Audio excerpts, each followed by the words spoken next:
Hi, I'm Michael Wildt. I am the current chair of the Data Integrity Task Force here for Intellus. The Data Integrity Task Force was formulated to identify fraud and how AI is impacting data integrity for the healthcare space. We fielded a study last year, was really our first initiative to really understand what the general pulse was, understanding of fraud, the level of threats, business implications, all things that were affecting the community in that current time. Plan is to launch a follow-up survey to have a benchmark, establish what was relevant 5 months ago to what's relevant in the future, 6 months, 10 months, because the threats are evolving, so the community needs to evolve as well. The work is important because we're trying to obviously uphold data integrity, making sure the data that we receive as healthcare professionals is clean, validated, and from the respondents who say they are and who we want them to be, in order to create really valuable and meaningful insights to our end clients and manufacturers. One thing I think that people don't fully understand or have an appreciation for is the severity of the problem. In our space, HCPs or healthcare professionals, we are seeing some fraud, but non-verified respondent groups like patients and allied healthcare professionals and some others are having a very similar profile of fraud to consumers, which is a very large problem within the industry.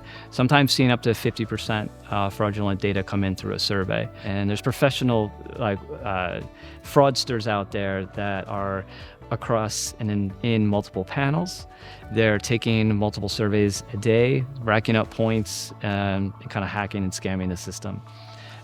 Difference with healthcare is that there's incentives, right? We're offering incentives for respondents to complete surveys, and that is really a large reason why we have participation rates we do, because we're incentivizing for time, and rightfully so we should.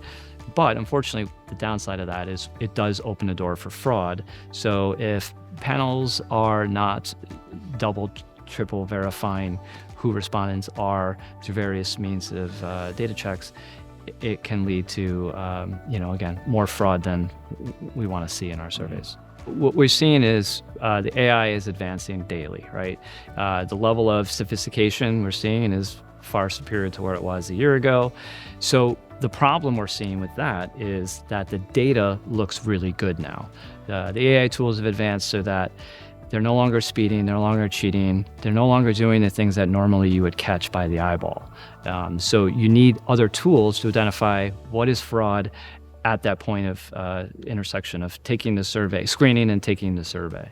Some of our goals this year for the committee are to really work with other organizations that are further along in this process to help standardize approach for the industry.